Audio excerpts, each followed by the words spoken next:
Giannis has signed his max deal. He's worth every penny of it. You don't mind paying it. And you're just wondering, when does it come? And Giannis has 54 million, 48 million next year, 54, then 58, and he has a player option. So he has 3 years left, which is about as long as you can get any player. I mean, it's the dream. And New York's trying to get it. LA's trying to get him. Everyone's waiting for Giannis to say, I want out. So can the Jazz get their hands on Giannis? In all honesty, it would probably be difficult, but do the Jazz have as much to offer Milwaukee as anyone? Yes. Has Giannis actually voiced this disconnect? No. So I don't think this Giannis is happening anytime soon unless something goes wrong with Doc Rivers, which is totally possible early in the season, or they fail again and it happens in the next season when he has 2 years left and then he says, I'm out, I'm done. And then Milwaukee is a disaster at that point. So Milwaukee could go into full rebuild where Utah actually has the best package at that point, and maybe they're willing to do the Utah deal. And then Giannis, you end up with Giannis here for 2 years before he becomes a free agent if he's willing to come here. You know, I understand the no nightlife kind of guy. He likes smoothies and all those kind of things, and he seems to be a great character. I also do think he's a star. And I think we're proving, frankly, that stars don't need to be in major markets, right? Denver, Jokic, Shai Gilgeous-Alexander, Giannis in Milwaukee, Kevin Durant back to Oklahoma City. Like, I think we've proven that. Ja in Memphis are the most popular players in the league. And so you don't have to be in a major market anymore to be that popular. But there's a point where I think Giannis might actually maybe be an no nightlife guy, but he also may decide that he needs to be somewhere big. Would you rather go the route potentially of looking at Brandon Ingram, even though he's been I think that's supposed to be injury prone up to this point? I'm a little more lukewarm on Brandon Ingram than some other players. However, same concept. If we added Brandon Ingram tomorrow, he's our second best player, right? Like, he's our second best player. So there is a level here where if you're trying to improve your team, you go get your second best player. And then Brandon Ingram's a free agent at the end of the year. And if Brandon Ingram's not willing to stay, hopefully you can move him in some capacity and get something for him. Or you move him at the trade deadline and get something for him. I do think one thing that has not been talked about this year's playoffs is that Indiana went and got Pascal Siakam at the trade deadline, and Dallas went and got Daniel Gafford and PJ Wash at the trade deadline. And I think because the league has so much more parity and everyone is so much closer together than they've ever been before, that they've had a bigger impact. Those trades have had a bigger impact than they've ever had before. And so I think you're going to see more and more in-season player movement. There was a long time here where you went and made trade deadline deals and they just didn't have any impact at all. Well, nothing could be further from the truth this year. Indiana literally made themselves an Eastern Conference Finals team, and Dallas made themselves a Western Conference Finals team, and maybe an NBA Finals team. So I think that's I think that the idea that you actually could trade for somebody like either of these two names, would you be a better trade target, Brandon Ingram or Jerami Grant? Brandon Ingram making 1 year, $30 million, Jerami Grant 4 years, $120. Which is a better trade target? Ingram's making 1 year, 36, just so that we're being exact here, but I don't mind the rounding up at all. But I just wanted to make sure we were exact. And Jerami Grant is actually 3 years left. His last year's a player option at 29, 32, and 34. So they're just a little different than that, but I just want to make sure. But I do think there's something to be said that you go get these guys here, and then you might move them by February.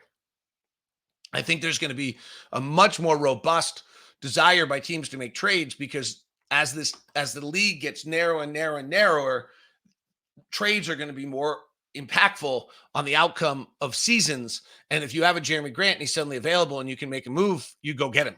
And if there's a Brandon Ingram and you might go get him. So I think that's a really interesting one. All right, great. One more trade possibility. Then the Pacers impact, Keyonte George and Stephon Castle, as we continue on today's edition of Locked on Jazz, an Ask LOJ edition.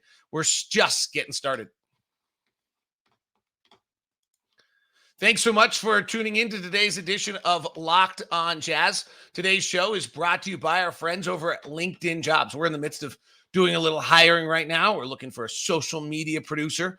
And what where do you go find it? You go find it at LinkedIn Jobs. We're also just hired on the verge of hiring a new salesperson. Where do you do it? LinkedIn Jobs. We're on the verge of hiring a video editing producer because Locked On's exploding. Where do we do it? We do it at LinkedIn Jobs. Why? Because LinkedIn is the best answer for you if you're a small business. It's why there are 2.5 million small businesses using LinkedIn for hiring. Now, LinkedIn is constantly finding ways to make a process easier. They even just launched a feature that helps you write job descriptions, making that process easier and quicker. Love that. LinkedIn knows that small businesses are wearing so many hats, so it's time and resources you need help. So easy, in fact, that 86% of small businesses get a qualified candidate within 24 hours. LinkedIn isn't just another job board. It's a vast network of a million billion professionals. I found million billion. Which makes it the best place to hire. Go right now to linkedin.com/LockedOnNBA. That's linkedin.com/LockedOnNBA to post your job for free. Today's show is also brought to you by Murdoch Hyundai, located at 4646 South State Street, also located in Logan and in Linden. Gotta love the guys over at Murdoch. Blake and the crew. First thing is they are through and through Utah, 80 plus years, and want to make sure that you get the no regrets experience. Number two is the Hyundai cars. They're just absolutely fabulous. All the way from the lineup of the SUV lineup. I'm driving the Tucson right now. It's absolutely fabulous. It's actually taking us to St. George and back the other day. Now just took us to the family to Moab and back yesterday. So just a great drive, and the 3.99% on a 2024 Tucson right now, or lease for as little as $229 for 36 months. Pretty great. The Elantra is leasing for $199. The Sonata for $279. These are reasonable numbers for amazing vehicles. Plus the Ioniq 5 and the Ioniq 6. I'm seeing the Ioniqs everywhere. It's all at Murdoch Hyundai, located at 4646 South State Street in Logan and in Linden. Make sure you stop by. You have them send me an email first and give you the VIP treatment you deserve as a Locked On every day at Murdoch Hyundai. Thank you very much for making Locked On your first listen of the day. It's time to make the switch. If you haven't done it already, make the switch to the Locked On Sports 24/7 national streaming channel, which is available for you on YouTube and on Amazon Fire TV. Don't want the screaming, don't want the yelling. Get the local experts on the biggest stories. Locked On Sports Today brings you can't-miss analysis, opinions, and news, streaming 24/7 on YouTube or free Amazon Fire TV channels. Part of the Locked On Podcast Network, your team every day. All right, let's get back to your questions. They're always great. I super appreciate it. Here's just kind of a fun little trade. Could the Hawks attach AJ Griffin to Capella and trade him into the Jazz space? No picks, just getting AJ for saving Atlanta a bunch of money. Capella looked terrible at the end of the season, so I'm not sure why I got it. You're trying to save him money, and I don't know that I totally think that AJ Griffin is worth taking that money. But I do like AJ Griffin. AJ Griffin would be a young player who kind of has fallen out of favor, who I might take a swing and look at and see what's going on. He's got a club option. He's got 3 this year, club option for 6, and then he's restricted. So you have his rights for a long time. He's just 21. He had great numbers out of college. He had a bunch of injuries at Duke. I do like AJ Griffin. So I like that. Capella is $22 million. It's actually not that big a deal. You just have, I don't know what you do with him. But I like the idea. So tip of the hat, the reason I brought this one up, I like this. Like, instead of going for Giannis, go for AJ Griffin. It's actually probably a little bit more realistic. This is an interesting question. Does the Pacers' Eastern Conference run give more credibility to buying in early rather than doing a full multi-year tank? So I think Indiana's impact is going to be massive. This is not how I saw it, as whether, not doing a rebuild or not. I think their style of play is eye-opening. They were 34 and 38. Then they went to 25 and 57. They went to 35 and 47 in their third year this year. They got to 47 and 35. So I get they went 3 years without the playoffs after 5 straight years of first-round exits under Frank Vogel and Nate McMillan, after their kind of early teens NBA Eastern Conference Finals team under Vogel. They're a similar market to us. I think they are kind of who we should actually watch most closely. So in this sense, I love this question. I think Indiana, I was really hoping they were going to win some games in the series. I don't think they are. I think they're fascinating because of one thing. Tyrese Halliburton's really, really good, but that's not, I don't think anyone expecting to be all NBA. Miles Turner, they held on to for a long time. They picked up a bunch of pieces around the fringes and kind of maximized them all. And then they play with this electrifying style. And so I think that's super interesting and wondering what kind of impact that they're going to have. Their books are interesting. So Tyrese Halliburton is now going to be incredibly underpaid at 42, 45, 49, 52. Now he did just get 41 million extra. And I don't know if those are included in those numbers. And then Miles Turner is at 20, which is a bargain. Neesmith is 3 years at 11, which is a bargain. McConnell's at 9. Benedict Mathurin is at 7. Jarice Walker, the rookie, is at 6. Shepard's at 2. Nemhard's at 2. Like they just have these guys that are under control for a long time financially. So they're in a really interesting situation also financially of what they are and who they are. I think they're going to have a massive impact on things. And I think that this is actually what the NBA is trying to create is the parity's enough that someone like Indiana gets fortunate. Like they got fortunate. The Knicks are a better team. Sorry. I'm sure that's going to drive some Pacer fan crazy. But I do feel like, if we're honest, the Knicks were probably the better team. They just got injured, and then Milwaukee had a ton of injuries too. So, there is some level of being fortunate here that they came out of the 6th seed and won these 2 series, but they did. So let's not, and they're having the experience, and I think that's going to have a massive impact on the NBA. I really do. After seeing him for 1 year, do you believe Keyonte George's ceiling is higher or lower than yourself and the front office saw? What would be your best case scenario, best player comp? I got to be honest. I'm not sure I left this year with a clear understanding of that. As I have said, I'm just speaking for myself, and then I don't think I can speak for the front office. As I said, I really wanted to wash every minute I saw him play without Lauri Markkanen and without Jordan Clarkson out of my brain. I thought it was too much. The positives where he looked like he belonged. The positive where he had an off-the-bounce 3 shot, which is frankly vital. We're seeing that in the playoffs. The negatives are I think he has to play a way, way harder and be far less cool. But that's youth.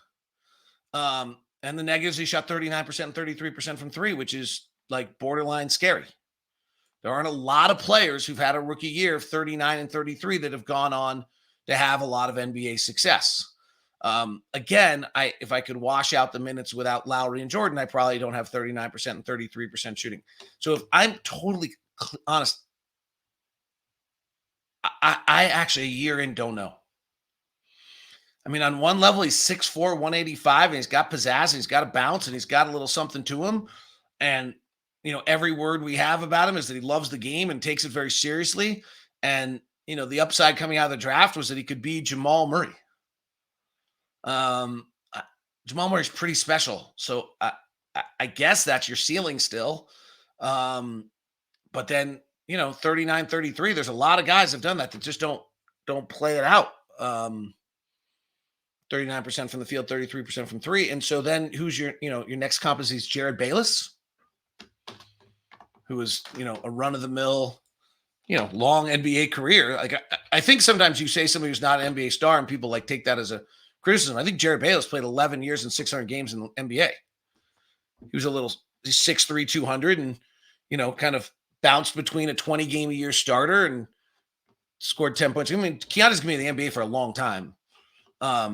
So that's probably the range, right? Like the downside range on him is probably Jared Bayless, who in his opening year of the NBA shot 37% in Portland and 26% and kind of got better and better, figured out, bounced around a little bit. And Jamal Murray is the upside. But I honestly don't know, and I'm super curious on your question, and I don't know if I don't know if I think that the team knows yet. So it's a great question, because I do think a huge part of what the Jazz do in this draft has to come down to what they really truly believe on Keyonte George. And I don't know if I would be really curious to know if there's a consensus on that. Your metrics on Stephon Castle are low. Does his performance in the combine make you think he could be an outlier from your metrics? I mean, I think you have to take every piece of data and information and use it as simply that, like as a piece of data it's always like when people say, well, do you believe in numbers? Well, if you don't use numbers in your analysis, you're negligent. If you use only numbers and don't use eyes, you're negligent. So if you don't actually look at what he does at the combine, I think you're negligent. If I was the Jazz, I certainly would want to work out with him in person and be able to look at a bunch of things on a shot and figure out and put people with him. I mean, I watched the Providence games, like they just left him open rudely because they didn't think he could make shots. Well, if that happens in the NBA, it's really hard to play. So I think the question, you have to use it. So does it make me think he could be an outlier? There have not been any outliers that have played in. There has not been an outlier to the numbers in the 5 years that I've run that have shot as poorly as Stephon Castle has in his first year and then became a good shooter in the NBA. Marcus Smart, we talked about, it's the best analysis, but Marcus Smart is not a good shooter in the NBA. So I doubt it, but you have to take that into consideration. And I would hope that the Jazz, with their scouting staff, has an in-person meeting with him that gives them even a better grip and better grasp than that. So interesting. All right, more draft questions coming. Which playoff team might break itself up? 240 minutes, Lauri Markkanen, and some draft stuff continues. We continue on today's edition of Locked On Jazz. Today's show is brought to you in part by our friends over at eBay Motors, your MVP for car pieces. There's nothing quite like eBay Motors and their massive selection, passion, drive, patience. That is the formula for a winning championship. It is also what keeps your ride or die alive. eBay Motors has everything you need to maintain your vehicle, level it up to peak performance. Roof racks, exhaust kits, superchargers, LED headlights, whatever you're into, speed, power, or style, eBay Motors has you covered. With over 122 million parts, your number one ride or die, you can always find exactly what you're looking for. And with eBay Guaranteed Fit, your part is guaranteed to fit your ride every time or your money back. Because with eBay Motors, you're burning rubber, not cash. With all the parts you need, the prices you want, it's easy to make your car the MVP. Bring home huge wins. Keep your ride or die alive with ebaymotors.com. 122 million parts. Eligible items only. Exclusions apply. eBay Guaranteed Fit. Only available to U.S. customers.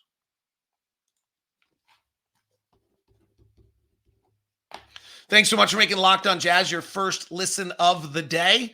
By the way, we'll have great immediate coverage on Minnesota and Dallas tonight. Postcast at Locked On Sports Minnesota. Dallas, Nick Angstead is there. So if you want a little extra coverage, you can get it there. All right, let's go back to your questions. You guys are so great. I super appreciate the everydayers out there.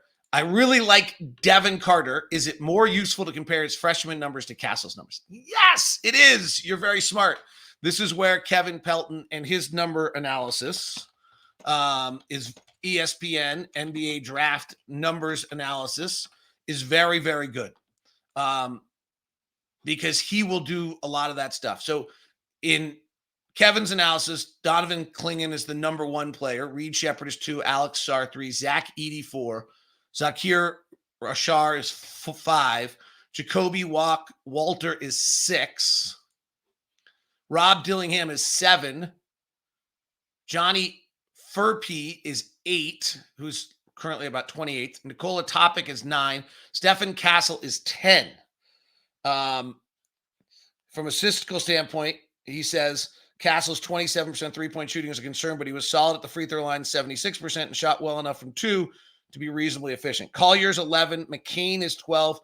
Keyshawn George, who I'm 100% against us drafting because I don't want Keyonte and Keyshawn George.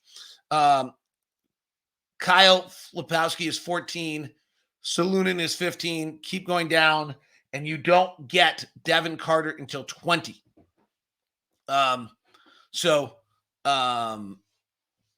He talks about his rebounding skill at 6'3", being kind of one of his best stats there. So that's kind of just to give you, he drops there. The one that's most interesting on Pelton's numbers is Cody Williams is number 27, who's obviously thought of around 10 and is much lower on the numbers than anyone else. Which, if any, playoff teams are going to blow up their roster, and which of their players would the Jazz be interested in? You know, I thought this was an interesting question because I actually came up with none. I mean, I think New Orleans has got to shuffle the deck a little bit. right? But does anybody have anyone I'm forgetting that we really think their playoff failure this year means that they're going to like alter who they are as a team? So New Orleans getting swept by Oklahoma City, I think they probably have to. Phoenix has done it with the coaching staff. Mike Budenholzer is going to take over. The Lakers don't have a lot of flexibility on what they're going to change.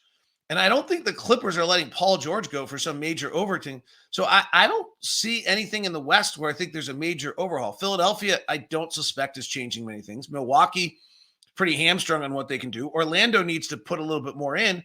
And maybe Miami is the one team who could have a major change. Now, there always seems to be change. So this is probably, somewhat an inaccurate observation on my end. But that is truly how it feels right now, is that there is not a major huge change about to happen on any of the 8 teams that lost in the first round of the playoffs. And on the teams that are lost in the second round, certainly not Oklahoma City. I mean, Cleveland's going to have an overhaul because Donovan's going to get traded. But Denver's not overhauling, and I think the Knicks think they're close. So really interesting. Like, we wanted chaos in the playoffs, so it kind of disrupted everything. I don't think we got it. Do the Jazz have 240 minutes on the roster, and how far do we get if we add a top 10 player to this team? Well, 2 things. A top 10 player is really, really almost impossible to get, and they're great. So we would be very good. Look what happens to Indiana the minute Tyrese Halliburton becomes a top 10 player. And Tyrese Halliburton was, I think, 3rd team All-NBA, so he might not even be top 10. 200. We're not close to 240 minutes right now. If we're really honest about it, unless I'm missing something, we're not close to 240 minutes. I mean, there's a lot of work to do. As we're currently constructed, I would assume, I don't think this is a crazy comment. Like, who do you think Vegas is going to have as a higher win total, us or Portland? And who do you think Vegas would have as a higher win total, us or San Antonio? And I'm assuming Houston would have a higher Vegas win total than we would after last year. So, I mean, I think we're sitting at 13, 14, or 15 in the West as our roster is currently constructed. I mean, proven NBA rotation players, Lauri, Jordan, John Collins, Keyonte and Walker right on the edge.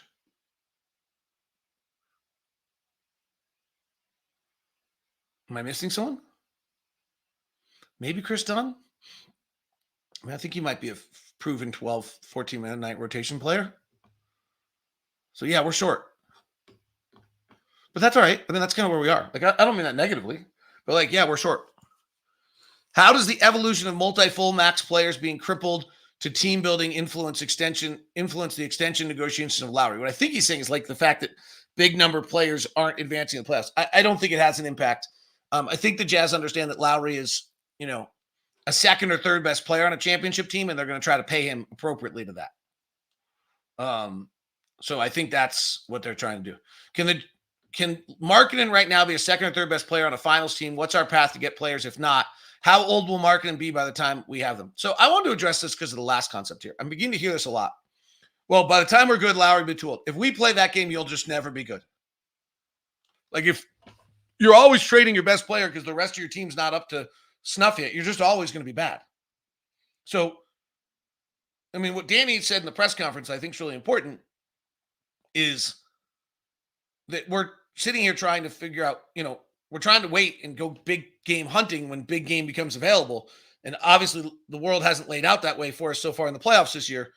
And so therefore, but you can't then just decide. So that's the first thing. And Danny's point is you got to have some players. If you get the big game, you can't then be 3 years away. You got to have some good players on the roster right then. So if you get the big game hunting player, then you're able to immediately pump it up and maybe make 1 or 2 other adjustments, but you immediately are able to pump it up and go.